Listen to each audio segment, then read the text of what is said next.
standard in our Elizabeth kit, or our 3.5 kit, is a platinum bit.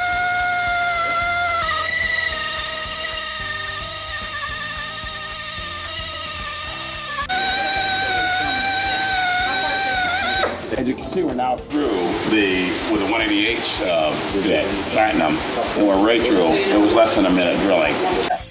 We're going to tap it down through and we're ready to go. We're stored as a factory new and we're good to go. That quick. No extractor, don't have to worry about breaking the extractor off. We've got those quick. So we start out with a 188 on a Transit with an EcoBoost engine in it.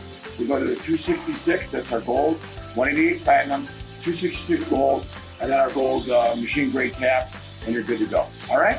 Thanks for watching.